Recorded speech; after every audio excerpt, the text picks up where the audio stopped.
From group acts to solo performances, the festive event is taking place next week at the Kroger Center. Yeah, joining us now ahead of their show is First Sergeant Sean Cupp with the 282D Band. Thank you so much for being here. Oh, thank you so much for having me. I appreciate it. Absolutely. Talk about what inspired the theme for this year. For us, the production itself, it kind of takes you through the sort of the journey of American soldier from arriving to basic training through a little some challenges that obviously that they face during the process of basic training, and then much of the successes, and then getting a little break in the middle for a pass for the holiday season to go out with their, for some team building. And we're taking them sort of to the, jazz club for a little bit, and then kind of bringing them back to finish out the training.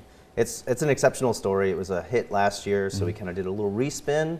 And we're going to put it out there again. It's going to be a lot of fun. Absolutely. And Sean, I know, people, when they first see the men and women that serve in our community, especially in uniform, they might think something different. But talk about this concert experience. What makes it so unique for you all? So I've been playing music for almost 40 years now. I did it in high school, I did it in college. And typically the holiday concerts and concerts in general for the bands, just kind of sit down, listen to some concert band literature, some in the holiday season, some holiday music. But this one, we wanted to put a different spin on it. We really want to show off the capabilities of these musicians. We have about 40 people collectively with hundreds of years of experience playing music.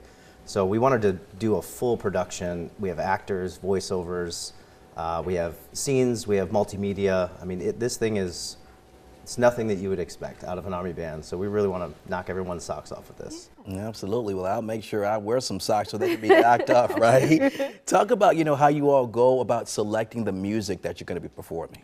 Yeah, so it's an interesting process. Generally, we try to pick the music based on our talent available. And we have everything from, classical musicians who studied in some very prestigious universities across the way to like the group that you're going to hear here, like Sergeant Joseph, phenomenal country singer. So we try to gear everything kind of towards their strengths and really showcase their abilities. Try to put them in the spotlight for a little while, and they always rise to the occasion. It's always amazing. Oh, I have no doubt that they rise to the occasion for sure. Talk about your favorite part of the concert and this experience overall. Well, so this is the first year.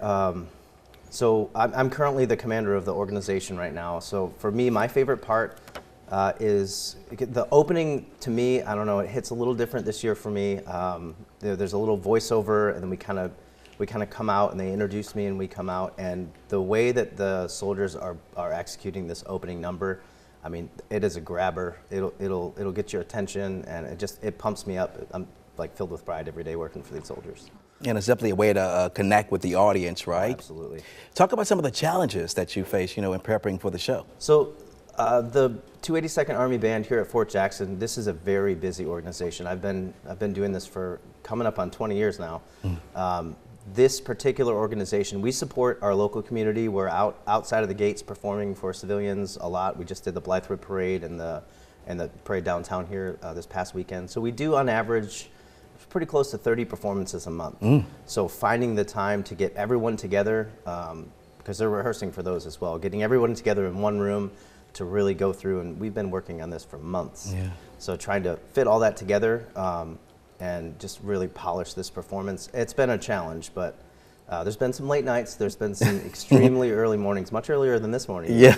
But they're absolute pros, and they just enjoy what they do, and they love sharing their talents with the world. Absolutely. Well, Sean, thank you for your service, sir. Of pleasure. course, to all of the members of the band as well. And like you said, this is going to be an unforgettable experience. So please be sure to support. Again, the Midlands Holiday Carol is next Friday, December 20th at the Kroger Center for the Arts, featuring a variety of performances. The event is free. It's open to the public. And be sure to stay with us this morning. The band will be performing live right here on Sunrise.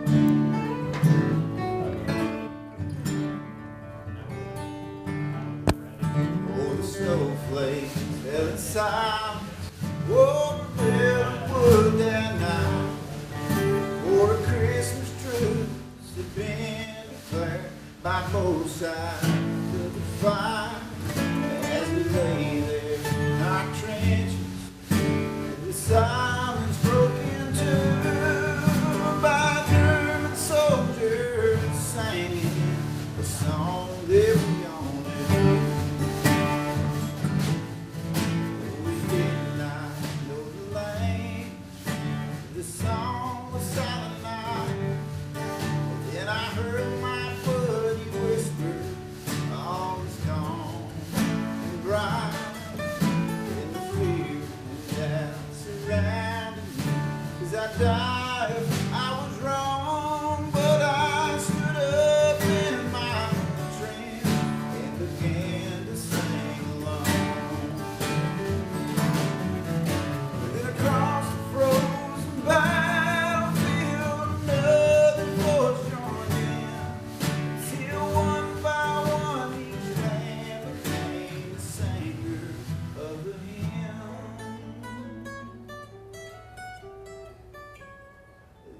thought that I was dreaming.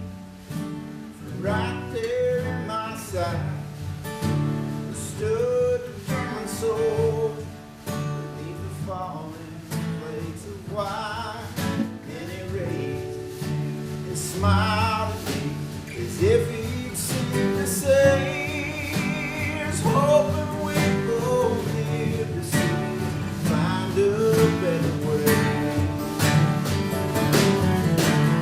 The devil's clock struck midnight and the sky lit up again, and then the battlefield where heaven stood was gone to hell again. But for just one fleeting moment, the answer seems so clear. Heaven's not beyond the clouds, it's just beyond the fear. Heaven's not beyond the clouds, it's for us to find it.